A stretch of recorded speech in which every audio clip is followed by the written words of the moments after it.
Our panel facilitator today is Lorraine Horsley. Lorraine is an author, ex-ABC presenter and producer, and she now works for the City of Melbourne as our Cultural Programs Officer. On the panel we have Danielle Benda. Danielle has been working as a journalist and broadcaster since starting her career at the West Australian newspaper in 1989.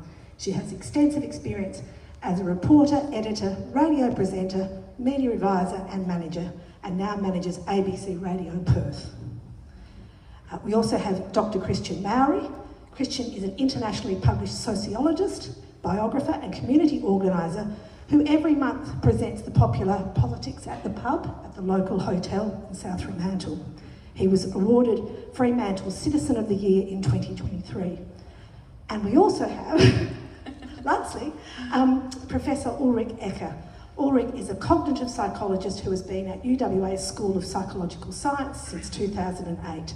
His research focuses on human memory and the impact of misinformation on people's reasoning and behaviour. Please make our panel welcome.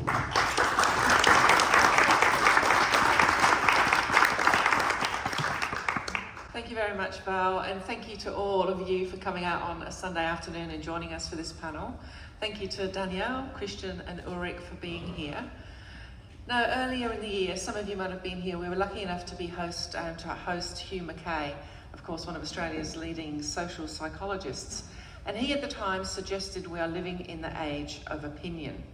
But are we really? What are our thoughts on that? So first of all, I'm just going to get each of you to respond to that. What are you seeing in your professional lives when it comes to opinion? So we'll start with Danielle and work down the line. Well, I know that Hugh thinks that the reason we live in an age of opinion is because there is just so much information available all the time in every forum that we feel obliged to have an opinion about it. We certainly do in certain forums. Now, I'm coming from a point of view of journalism, as you know, and I've worked in newspapers and in the radio over a long period of time. And opinion has a very specific place when you think about journalism. It has a very defined role, and it's not necessarily a pejorative. I mean, we're coming to think that, oh, everyone's got an opinion and they're worth nothing much. But in fact, a well-considered and properly researched opinion based on facts, as you would have expected an opinion column in a newspaper to have been maybe 20 or 30 years ago, is a really genuinely useful tool and a really great, good thing to have and have access to, and to help you distill facts and get your thoughts about how you think about things. But I mean, I'm very pure in my thoughts about that, because in my, I was brought up trained as a journalist in the days when, the facts were the facts and you wrote your story in the most dispassionate, sort of fact-based way, and then opinion was on a separate part of the newspaper entirely. It was clearly labelled opinion, and it was something different. Now, increasingly, you'll find that newspapers and other media, it conflates that a bit. So if you read something in The Guardian, it's pretty clear the broad perspective that everybody that works in that newspaper is coming from, whether they're writing the news or whether they're writing opinion. You might say the same about The Australian in a different way. So it has become a bit more. It's not quite so easy just to say there's news and then there's opinion, because it's very clear. And maybe it's always been like that. Maybe it's only ever been a confection to think that there was a separate thing, but there was definitely an ambition to keep it separate.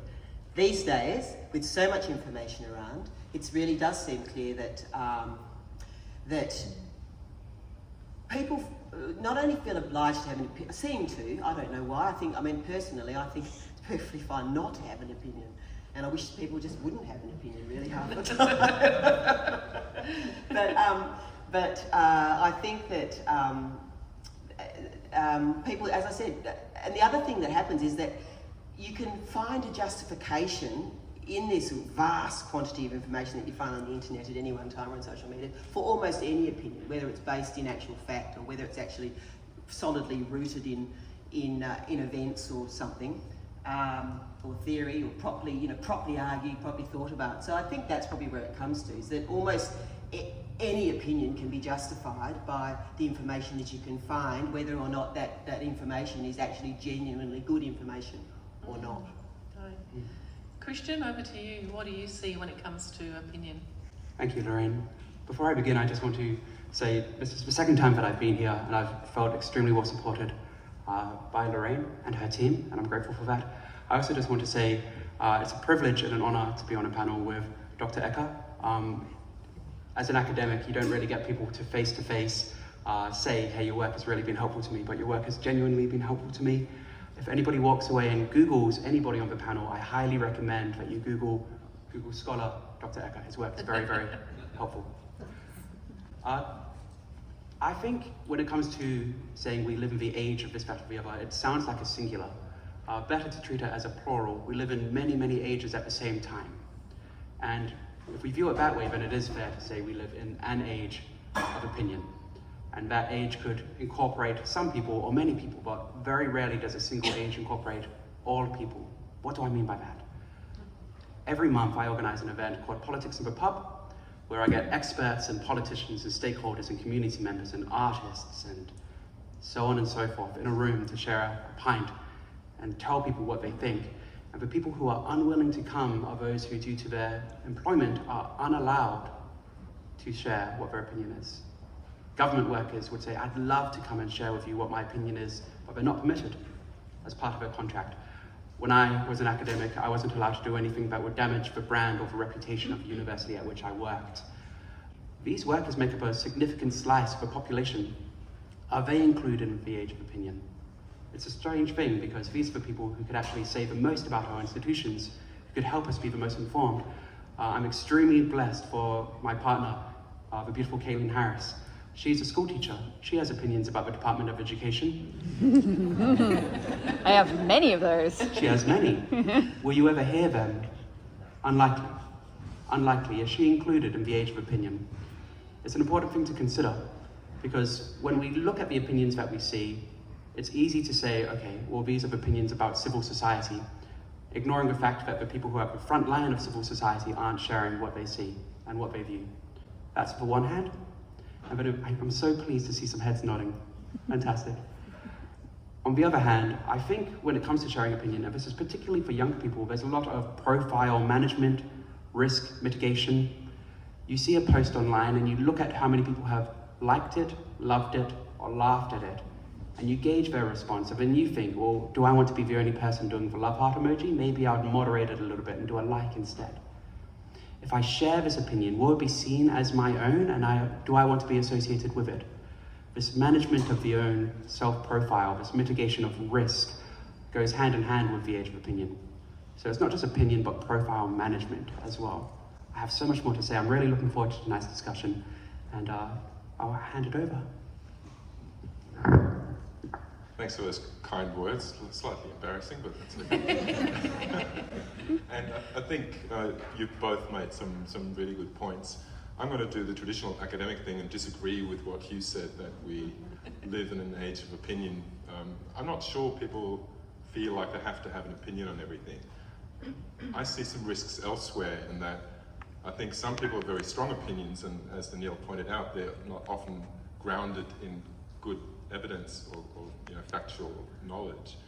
And I feel like many of those people have a strong urge to share those opinions and seem to think that they also need to be heard. And I think there's some conflation there of people confusing their freedom of speech with a right to be heard or right for other people to agree with them. So that's one risk I see, that those often very vocal minorities have an outsized influence on public debate because they're so noisy.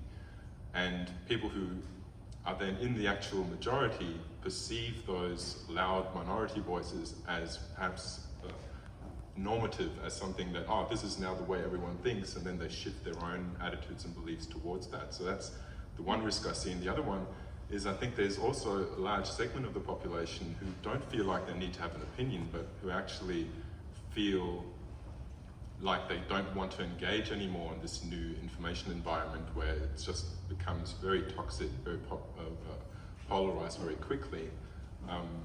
So I see a risk in that a lot of people are sort of disengaging actively no longer paying attention to the news or public debate, and they're sort of not participating anymore in the democratic process. I think that's more of a risk than people having opinions. I think, you know, opinions are great for a lively debate.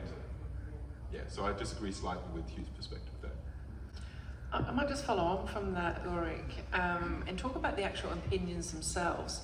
If you're a sort of person who goes on Facebook and has a look at various posts, it seems to me often we give as much thought to liking a friend's pair of shoes as we do to maybe a hot political topic. So what are the dangers there when we just scroll and respond without really engaging in any sort of deep thought? What do you see? Well, in this new environment that is, you know, social media has had a huge influence on how people process information, how they access the news. But the information presented to you on social media is driven entirely by commercial platforms trying to maximize their profits, right? So it's all just about capturing people's attention, and what captures people's attention is not often the most important things, or those things that are grounded in evidence, but they're those things that create outrage, emotional responses, and so on and so forth. So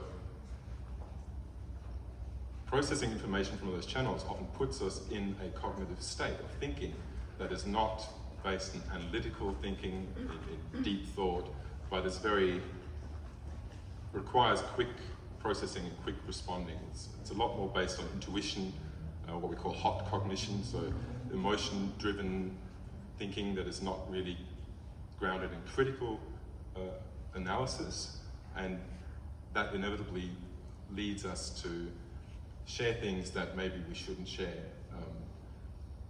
Think about things that are actually not that important, but they're thrown at us through the algorithmic curation of those platforms to engage us emotionally, and then all of a sudden we're in this space where we're not actually thinking about the things that actually matter most to us or should matter most to us, but we're captured in this cycle of our attention being drawn to things simply to maximize our time on the platform.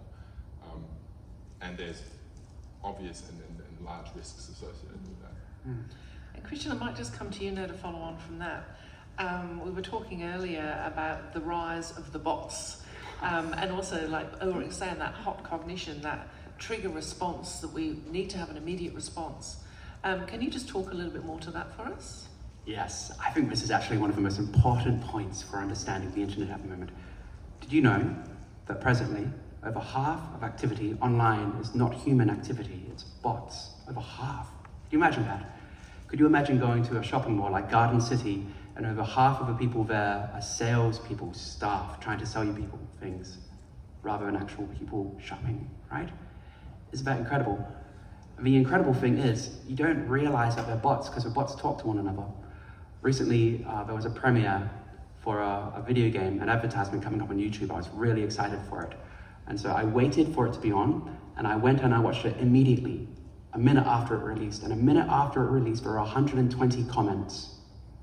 Okay, that's not long enough to watch the video. These were bots, and they were responding to one another. Some saying, this is an abominable video game. This is how civilizations fall, how have our video games gotten so bad? And then people having arguments. In order for somebody to see an argument and say, I disagree with this person, jump on board and respond to it. Okay, so these bots are becoming increasingly savvy at hijacking your brain, at getting you cross and getting you to engage in order to share your opinion.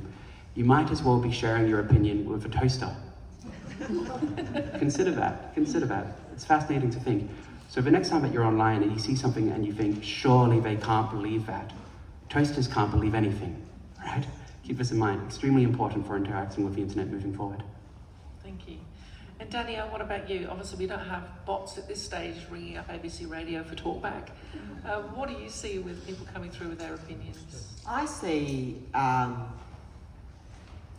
lot of, it's interesting, you're asking me my opinion about this. I see a lot of people behave, as we've all observed on the internet, in a way that they just wouldn't behave in real life. And they spout half-formed, half-assed emotional opinions on the internet, they also do down the text line at the ABC. There's no question about that. They react emotionally. I mean, that's the whole point. That's what they're there for. They also, the interesting thing about the internet and about social media and how people react and respond on social media, and probably to some extent maybe on talkback, I don't know about that, but we all do it to some extent, is that they like to curate themselves also.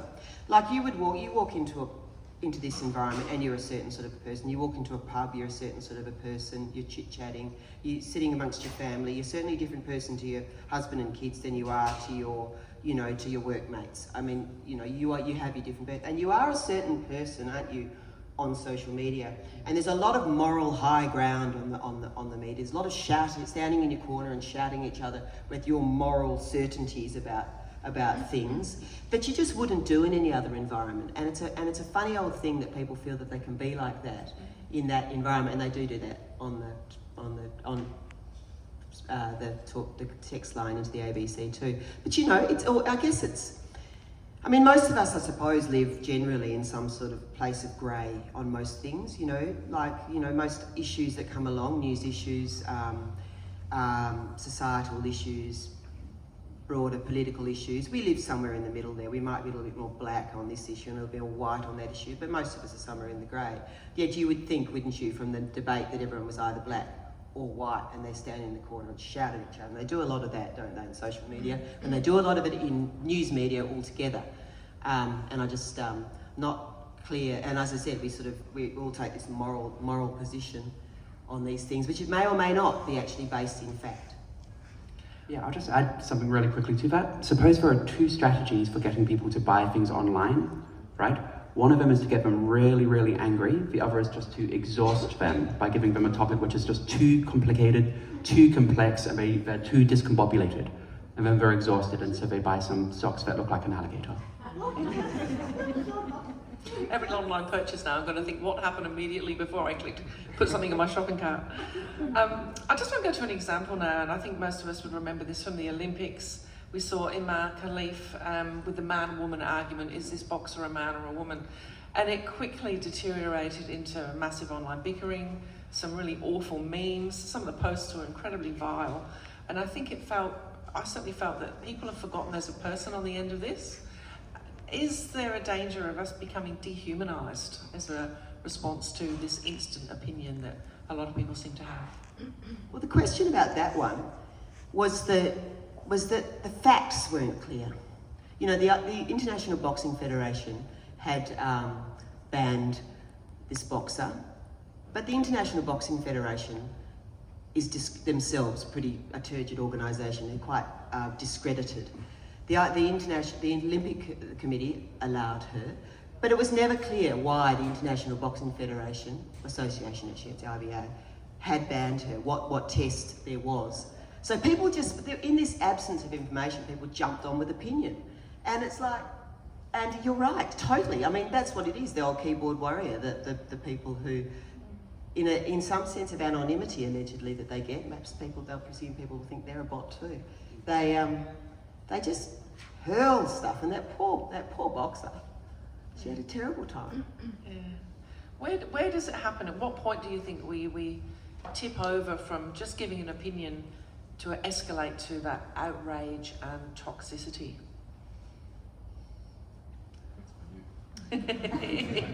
We're all looking at you. Yeah, I give de-escalation training like 2 or 3 times a week. So first of all, assume that over half of the discourse surrounding that was bots. Just start by assuming that, deliberately there to make people angry, right?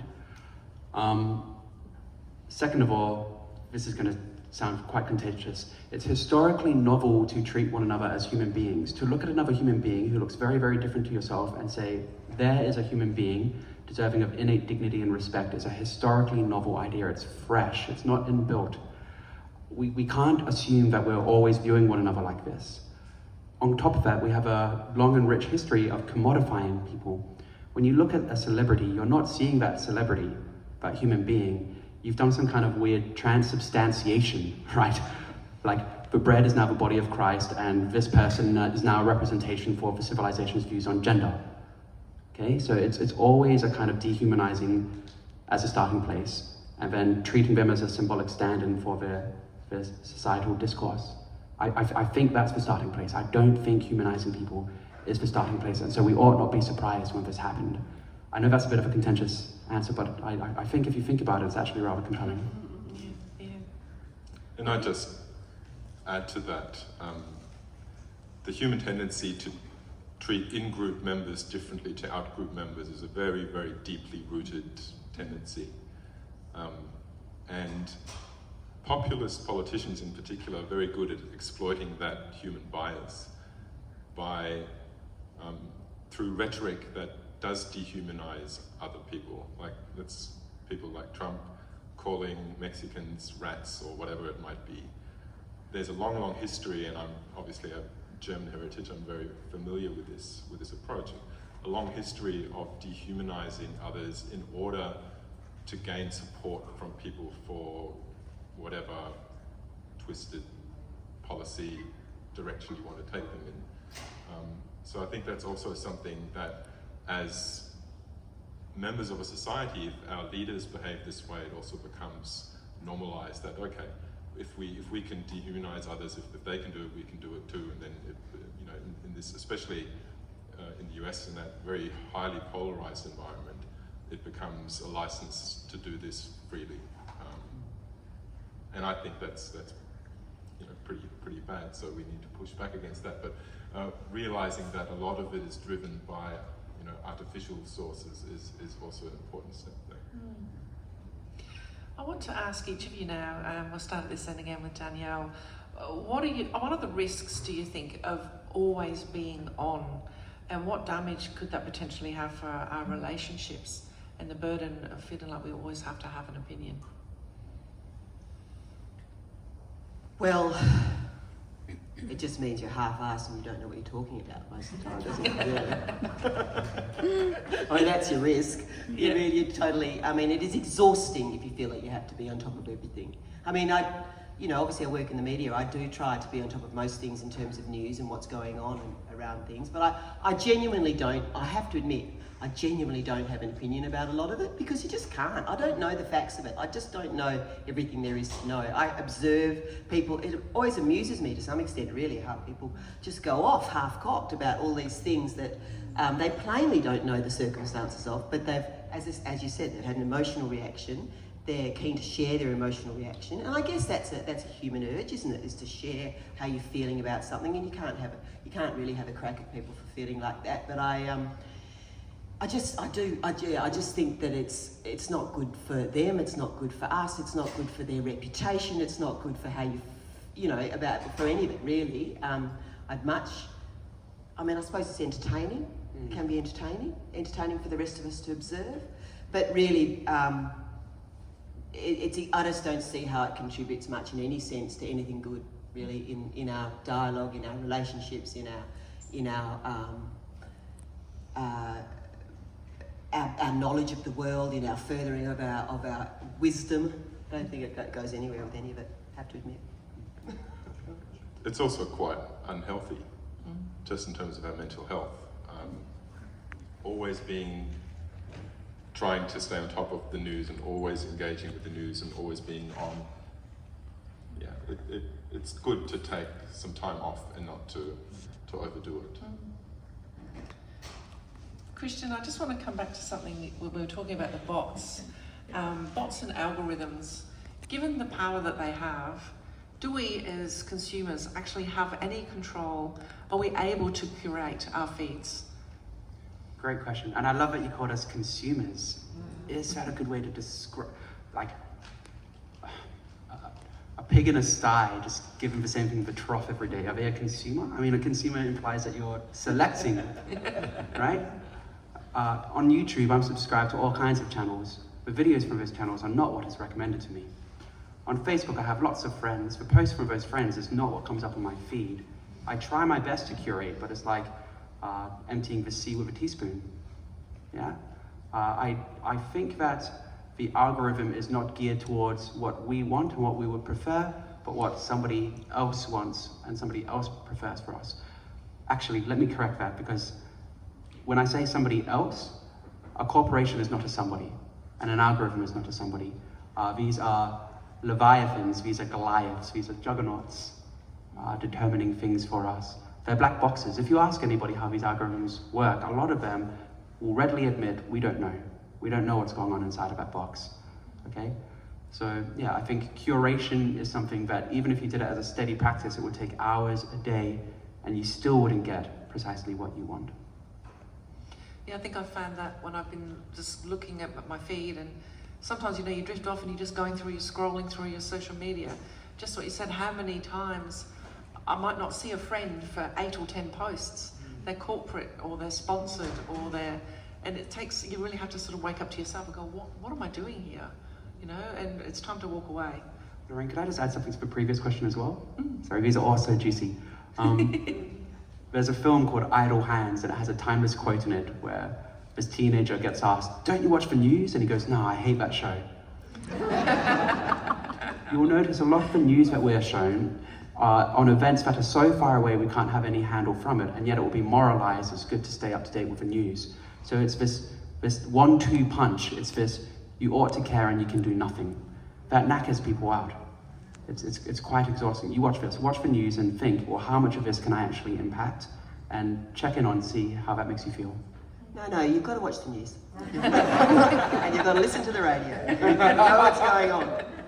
But also, if I can add to that, I think most people are now aware about how algorithms control their social media feeds, although I've had many conversations with people who actually drastically underestimate how much of that information is actually guided by algorithms and not their own choices.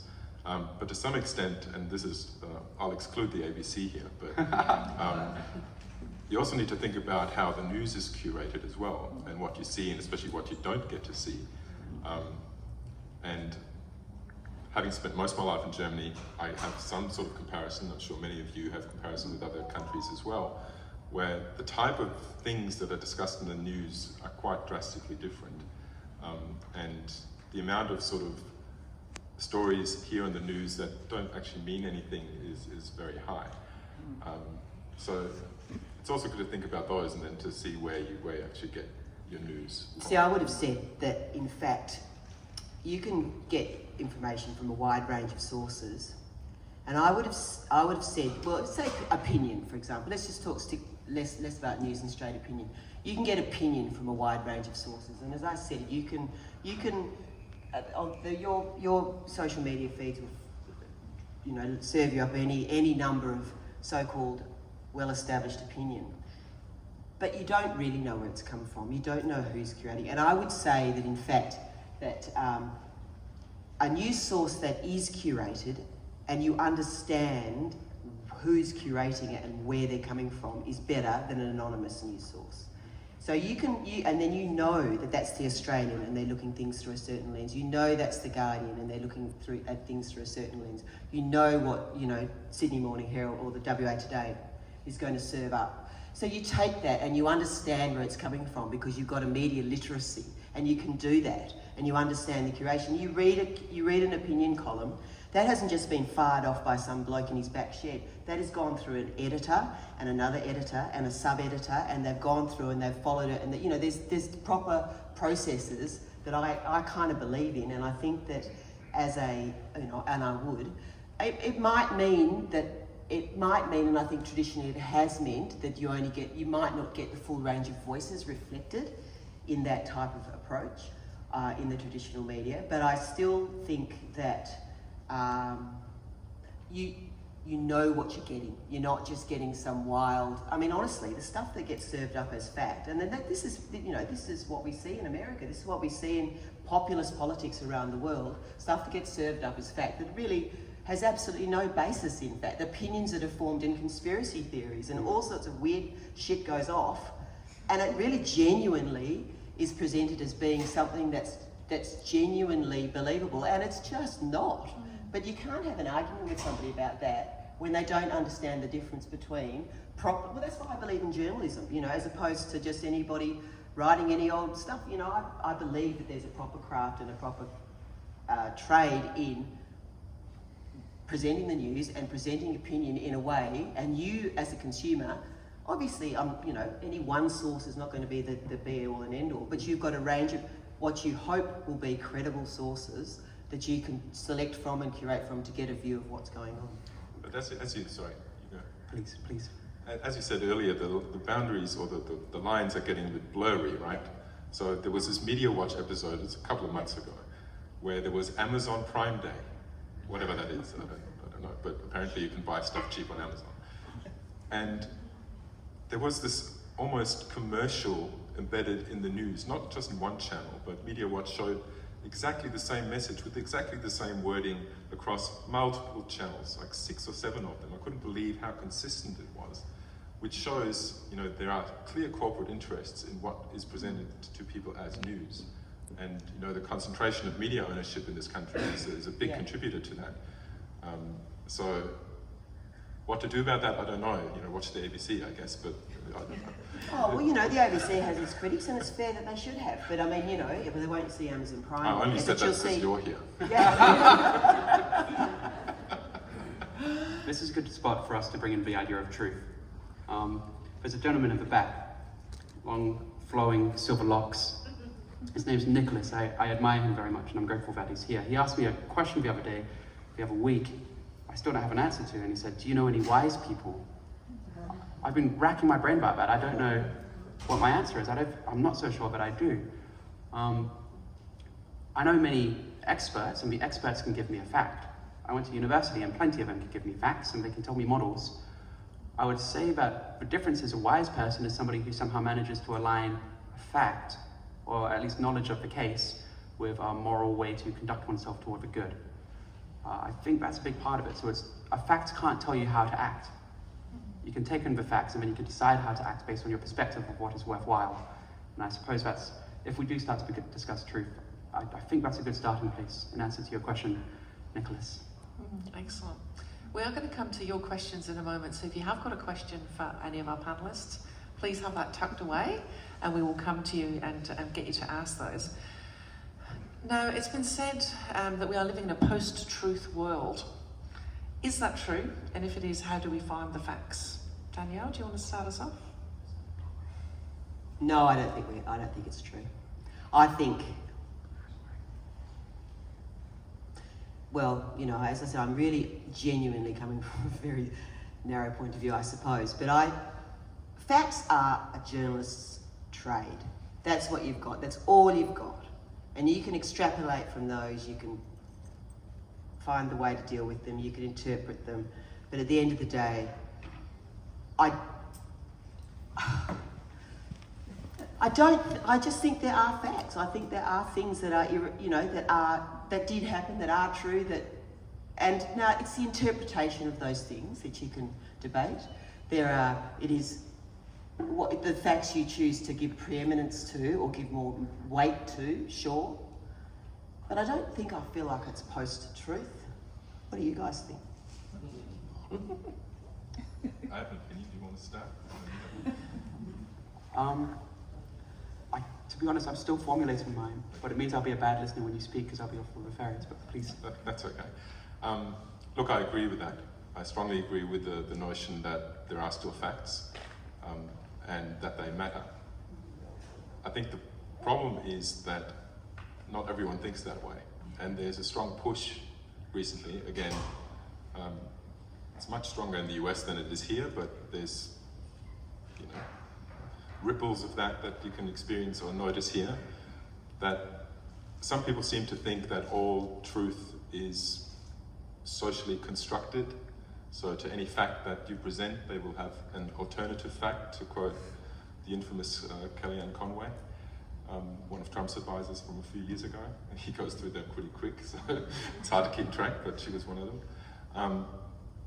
And I think that's a very dangerous place to be, because a democracy depends on good faith public debate where people can disagree in their values and opinions and how to go about solving a problem, but there has to be some shared understanding of some ground truths that we say, okay, this is happening, this is, you know, not debated. Let's now debate what to do with this information. That's the foundation of a democracy if it's meant to function well. If we lose that sense of, okay, there's a set of ground truths that we share, then we can no longer have good faith public debate on evidence-informed policy, on anything really. It just becomes who's screaming the loudest. That's the real danger that I see. So are we living in a post-truth world? I guess that's a label that you apply. I don't want to concede that that's where we are, but we do have to recognise that there are forces that don't want policy to be based in evidence. They want policy to be based in what's in their best interest. And that's the danger. We need to make sure that there is still a shared understanding of ground truth so we can have actual debate on how to deal with problems, rather than this noise of just screaming at each other and denying the factual evidence that exists. Beautifully said. You've both given beautiful answers. And I love how each of our answers are very different from one another. Here's a term that some of you might not know what it means. Have you ever heard of a trap house? A trap house is a place where you go to buy drugs, and it's inconvenient to go to the place and leave, and so some people just stay at the house. They get trapped in the house, and then they end up living in the drug house, hence trap house. It's gotcha. Suppose that you're in a trap house and you don't like the sunlight, and so you board up the windows or you get really strong curtains to the point where no sunlight can get in. Those people might think that they live in a post-sunlight house, a post-sunlight world.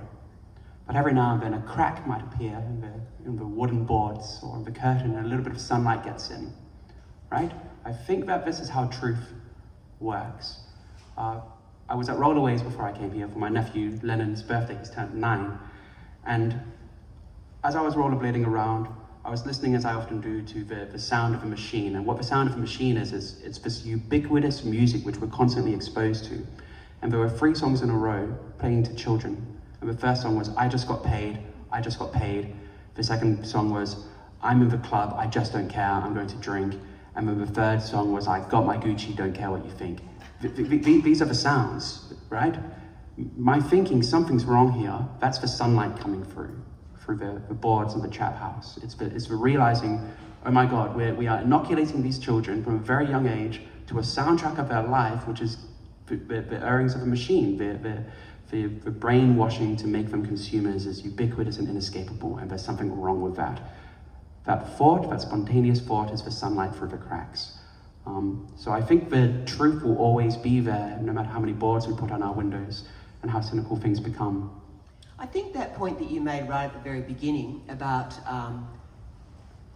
was it you made, Ullrich, actually, about there's so much that people sort of switch off, and that's when it becomes convenient just to sort of subscribe to some theory about something and not have to keep looking at the facts, not have to keep going through it again and again and again.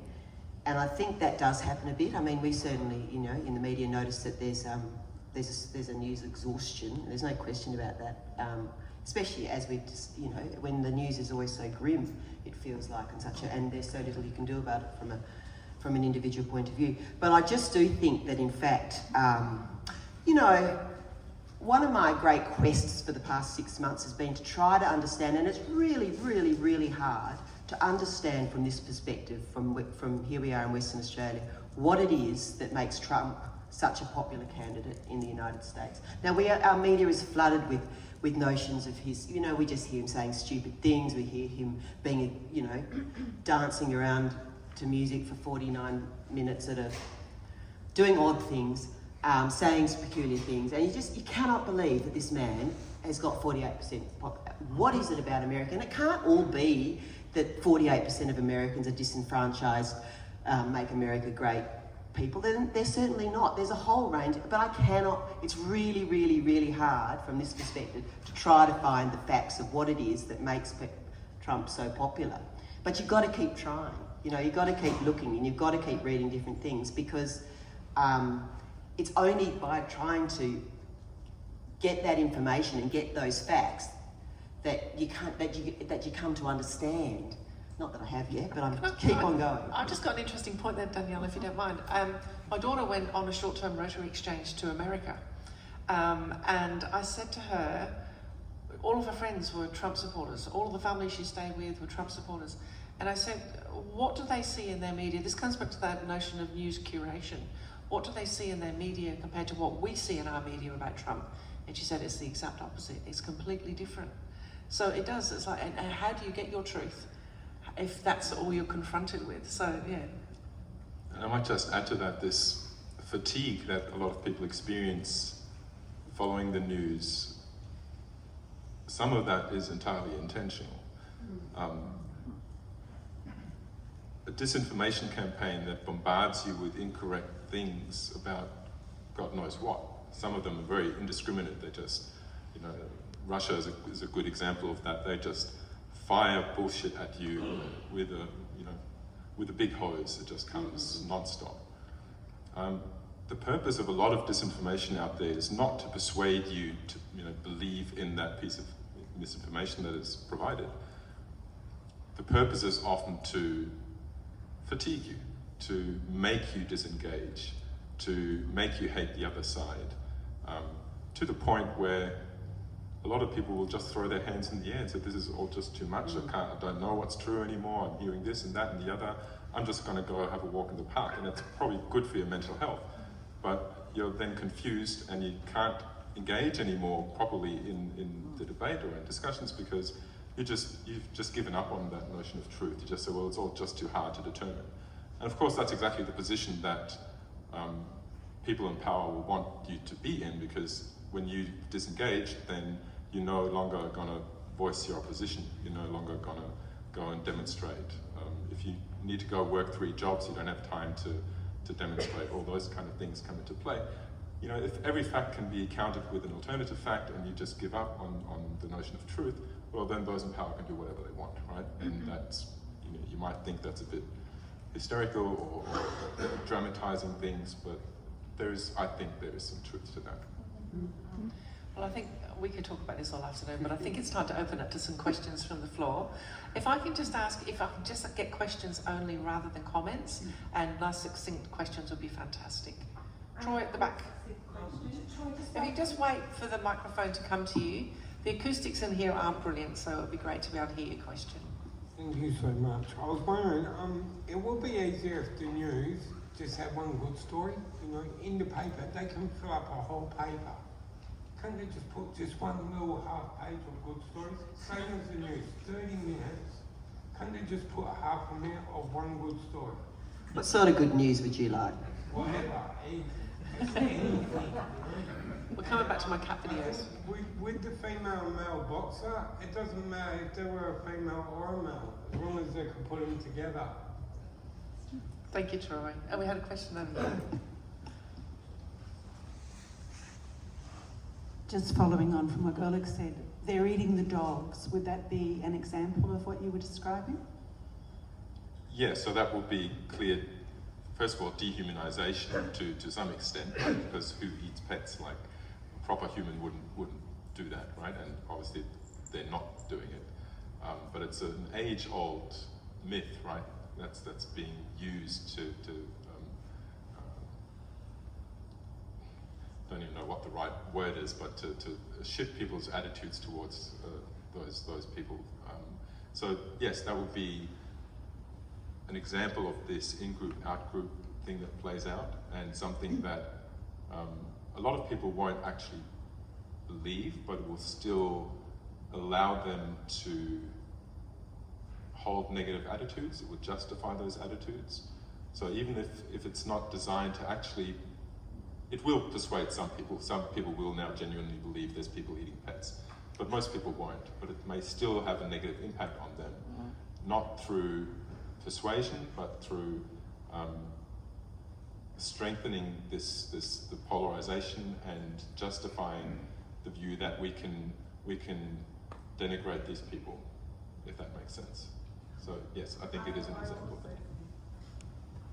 I think it also, the fatigue level, it's so absurd, so outrageous, that it taps into, where people can, I've been watching the American comedians and they've certainly had a field day on it, but that's where people just, turn off. So from a PR perspective, it definitely is something that's constructed and deliberate And it's very hard for people, general people who may not be media literate, you know, to actually comprehend what's happening. It's scary.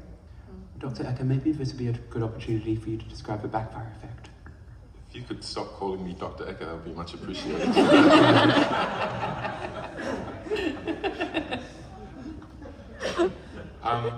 Okay, the backfire effect. That's actually a...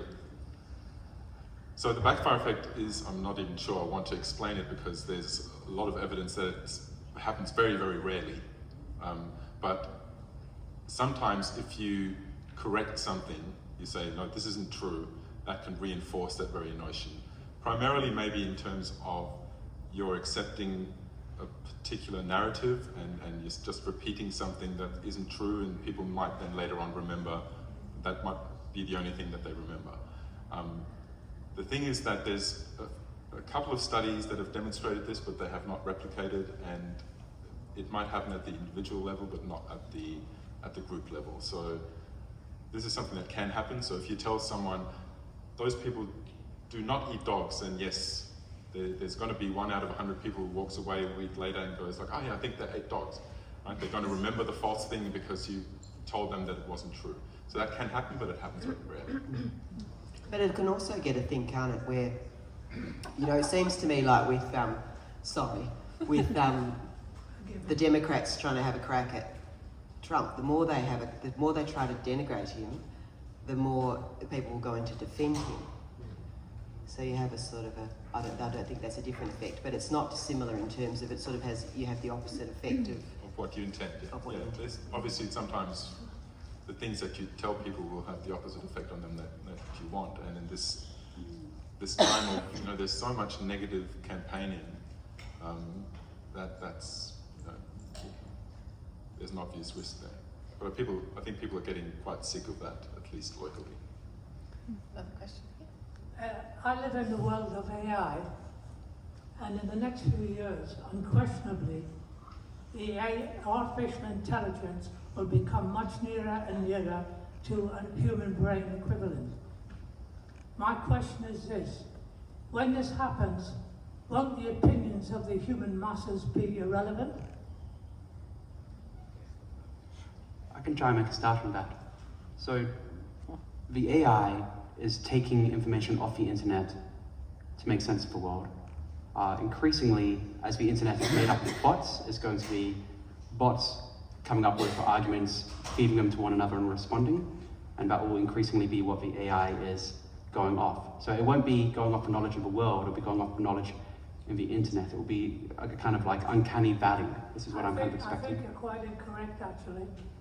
It is taking information off the internet, that's its power at the moment. But the internet, you know, at the moment, which is called generative AI, is being replaced by something called agent AI, where it not only takes information from the internet, but it forms opinions on that information that otherwise today human beings make. In other words, it will be becoming more informative and opinionated in its own right. But will people look to AI for how they vote? Oh, no question. I mean, already, for example, taking the editorial in the newspapers, etc., AI can be used on phrases from the newspaper to assess whether, in fact, the statement is a statement with fact or a fact plus opinion, as you were talking about. I'll just make a brief comment to that. I am reasonably worried about where this is going in terms of AI. It's very easy already to use some of these tools to make arguments particularly persuasive to a particular group of vulnerable users, for example. So it's very easy to, or makes it even easier than it is already, to manipulate people. And the tools are already so sophisticated that people are at chance level of distinguishing between human-generated and AI-generated content. And the speed with which this has progressed, it makes me worry going into the future. It will be very crucial to develop guardrails both in terms of regulation, legislation, but also education, on how to deal with this moving forward. Soon we'll be longing for a bit of half-assed opinion. Yes, the human one. Sorry. Hi, thank you. I was just wondering, do our opinions, I'm just thinking about my age group and so on, how we were brought up in a certain time and developed a certain opinion, and as you get older and you learn, you have more information. Sometimes I'm wondering whether people are a little bit nervous about changing where they stand on a particular issue, having learnt something new, because it kind of dismisses everything that they've thought in the past. And does that make their life in the past sort of meaningless or irrelevant because they've had a substantial change in the way they view things, particular issues? I guess there is some truth to that, in that we know that public commitments are quite powerful. So if you've stood up and you've said, I believe in X, in a public forum, it's very difficult for you to then go and say, actually, I have changed my mind. Whereas if you're sort of in private, that happens more easily. So the more we live online and the more our statements are public, the more difficult it becomes to change your opinion.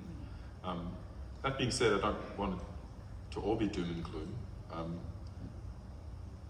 It also opens up possibilities, and there's been people have been worried about consumers of information, especially on social media, becoming stuck in these what we call echo chambers, where they just listen to the same information and they isolate themselves from the rest.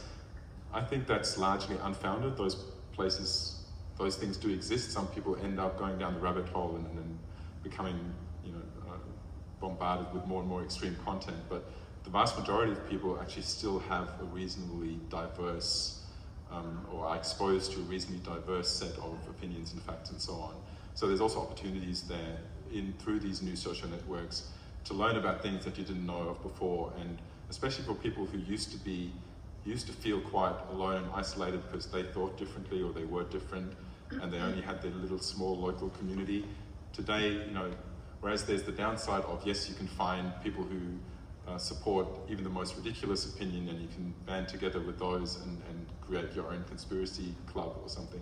But on the flip side of that, you can be exposed to things that you haven't thought about before. You haven't seen things from a particular perspective, and you learn new things, and you go like, actually, I've never thought about the perspective of this group of people or this person, and you can update your beliefs along with that. So I think there's, as with anything, there's pros and cons, but we shouldn't also forget about those positive aspects.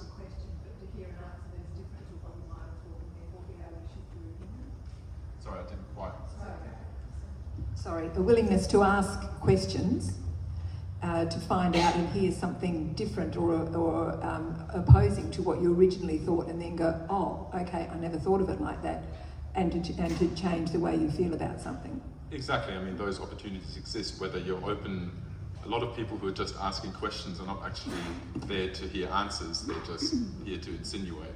And so it depends on the questions you ask and your intentions, but if you're genuinely curious about something, you'll learn something new. This new information environment opens up new channels for you to actually experience and learn about things that otherwise you wouldn't have.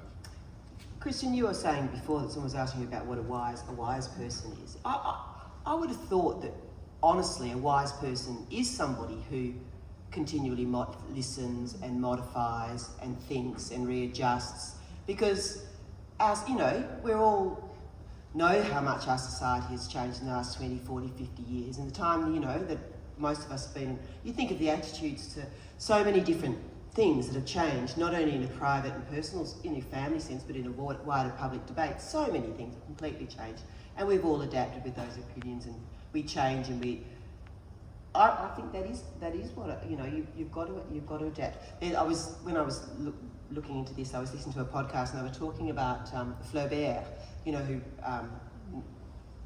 Madame Bovary. He referred to putting on his opinions as he went out in the same way he put on his hat, and off he went into the public with his fashionable opinions.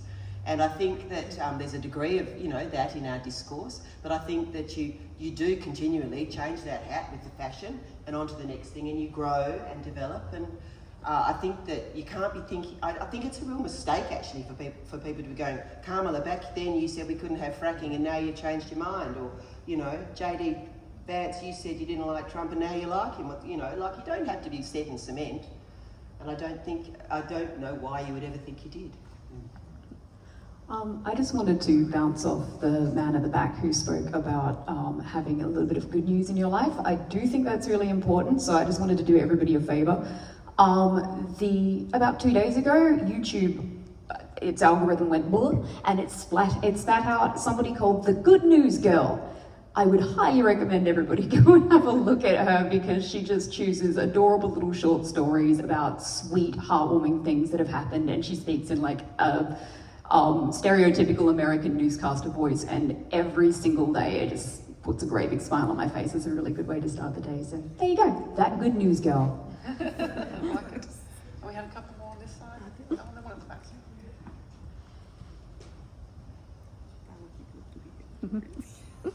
I was just wondering if you think the conversation is actually even structured in the right way. When we talk about opinion, people have always had opinion. It's absolutely no different. The way social opinion forms is through gossip. It's people having opinions.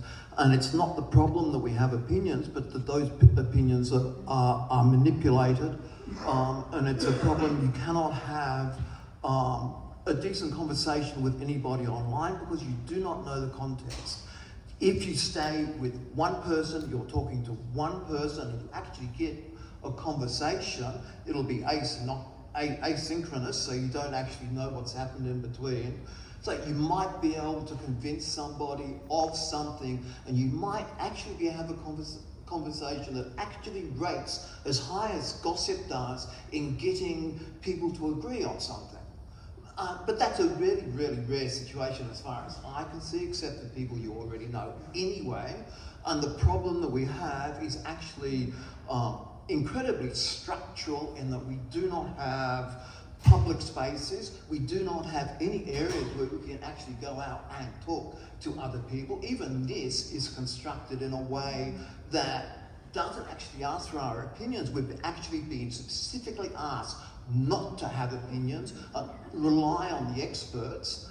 So there's a whole lot of structural problems that comes from postmodernism, a whole lot of other stuff that one can see in an academic way, but it's a structural issue, and we're all prey to being lonely and all of that sort of stuff. So I think the whole structure of the conversation's misleading.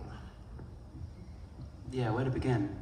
I'll begin in 1208 AD. No, I'm just kidding.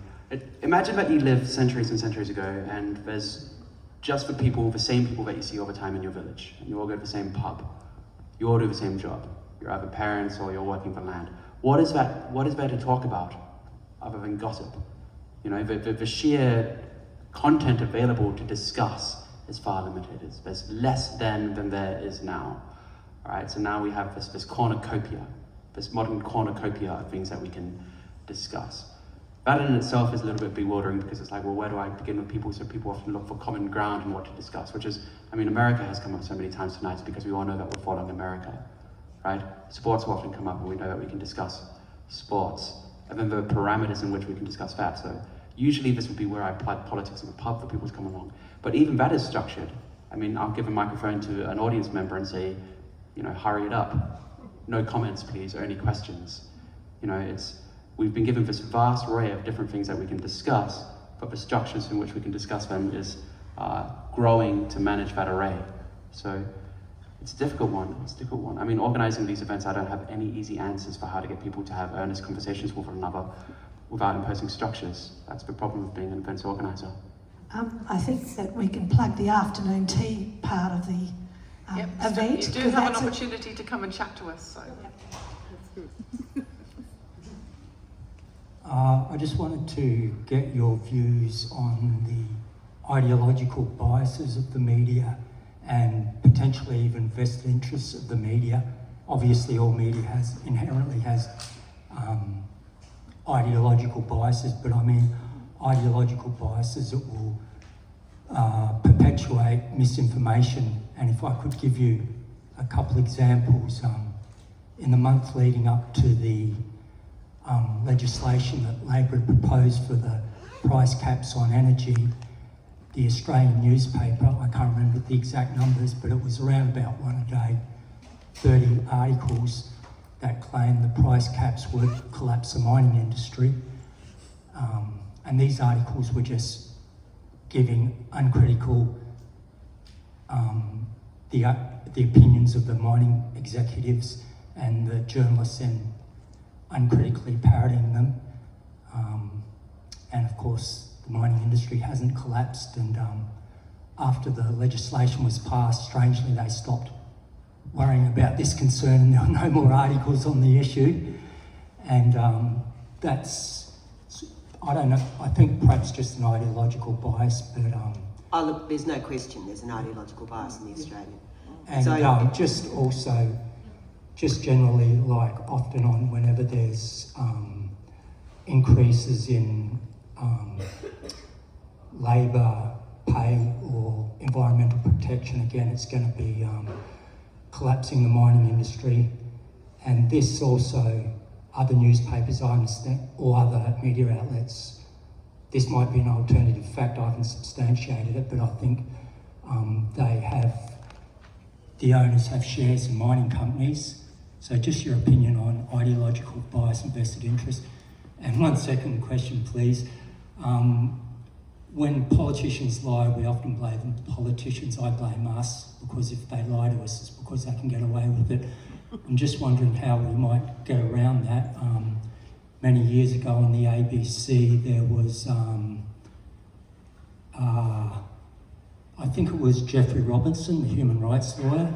He would have a panel and discuss ethical paradoxes. So that's a good way of us getting to think about things. And perhaps for the ABC on Q&A, it's often just time for opinions, which leave people just to go away agreeing with who they already agree with. If that could be more structured with economists and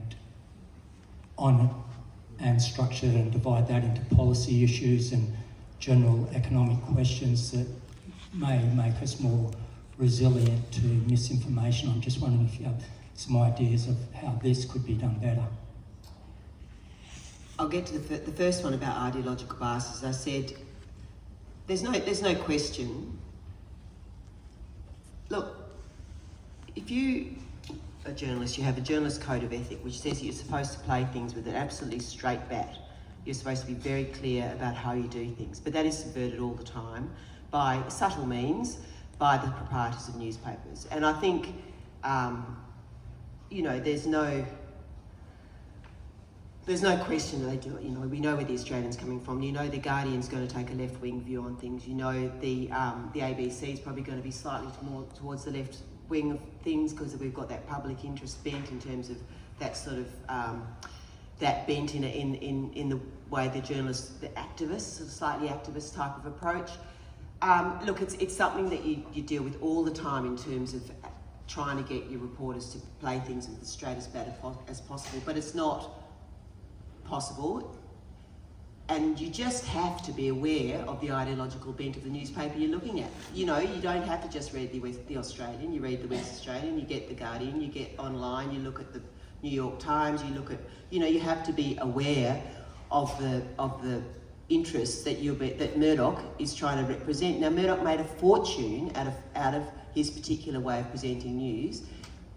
You know, like one of the reasons they're having that battle in Nevada over where Fox News is going to go in the future is because there's concern with Rupert that his two kids will be more liberal in their view of how to run Fox News, and that will really have a real impact on the future fortunes of Fox News if it's not as right-wing as it is, which is what they can rely on Lachlan to do. There's money to be made in that sort of thing. There's money to be made in having an ideological bent in your news organisations, but you as a consumer have to be aware of, you know, what it is and where you're coming from. Now, in terms of, I remember, I can't remember that show that Jeffrey Robertson used to run, I can't remember what it was called, I do remember it. Hypothetical. And yeah, it was excellent. I mean, there's no question, it really does make you think. And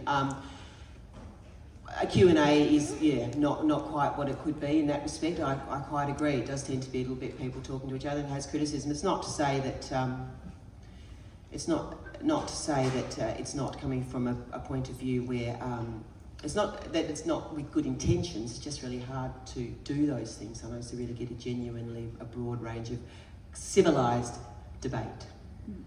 We've got room for two more. The gentleman in the red hat, he's been very patient. Valerie in the front, and then we're going to break for afternoon tea. Please come and continue the conversation then. I'm trying to formulate this with two sharp questions. One is, do you think we are sufficiently understanding of the degree to which we're part of many economies, but this attention economy, which is orchestrated, many layers behind the scenes, and that we're caught in this, I shudder to say, but more capitalistic web of organisation of this, and understand the engineering to this degree and the research. And the second question, it's a bigger question, what is how do you organise a more socially orientated opposition, given this sort of a culture, and one that's, I suppose, looking at if we don't want this type of internet usage, what is a more socialised, more suitable or just type of internet usage? Very awkward questions, but I'm happy to take the first one. I think I'll pass the second one to Dr. Christian here. The first one, the clear answer is no. I don't think people are fully aware of the extent to which the attention economy guides their attention and captures their attention and treats them as the product, which basically their attention is the product, right? That's all these things are for free, but you're the thing being sold. As I said, I've had many conversations with people. A lot of people have some vague idea, but it's very easy to find examples like the POTS example where people are genuinely surprised and shocked by. And the only answer to resolve that is through education. And I'm a strong believer that we need much stronger resourcing of, school teachers do a very good job with this, but they're always under tight constraints and time constraints and this, that, and the other. We need more investment in teaching our kids about media literacy, information literacy, digital literacy, so they can build those skills and do so in a more equitable manner, because some schools are doing great work, others not so much. So we need informed citizens who see through those things.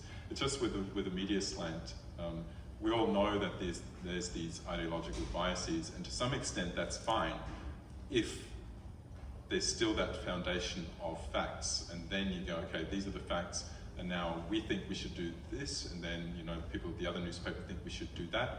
That's fine, that's what democratic debate is all about, but it's gotten to the extent, or maybe it's always been this way, that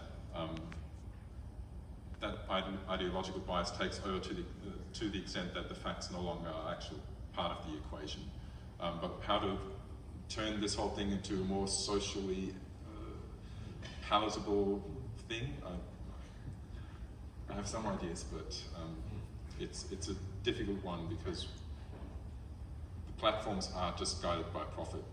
So as long as there's no transparency and accountability, that's not going to change. And people are probably not going to just all turn their backs on social media. So it will require some form of regulation and legislation and so on, even though I'm not a fan of legislation. It always comes with risks of abuse and censorship and whatnot, but we also can't just look at this thing and go like, oh, that's fine. We'll just pretend that that's like, I feel like we have to do something, and my hope is always that we'll look back at this era and go like, oh wow, that was the Wild West. Like, thankfully we've done a little bit to put some guardrails in place, and not let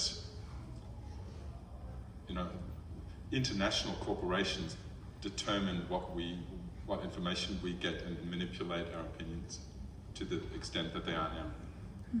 Yeah, onto the second point. I think about this a lot. This is not based on my expert opinion. This is just my musings about it. there comes a point where something which is cool ceases to be cool, and that's a big part of the question, you know? Like smoking cigarettes used to be a part of empowerment, and look how cool I am. And then you look at photos from like the 1980s where everybody's smoking indoors, and you can just imagine how it smells, and it's like, that's not cool. At some point, something changed, you know?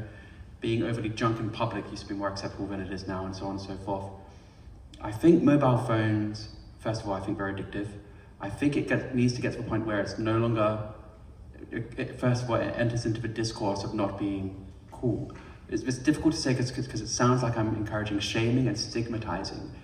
But I think there will come a time where people will look at people on their phones, everybody on their phones, and it will enter into the discourse of that's not cool, you're being uncool doing that.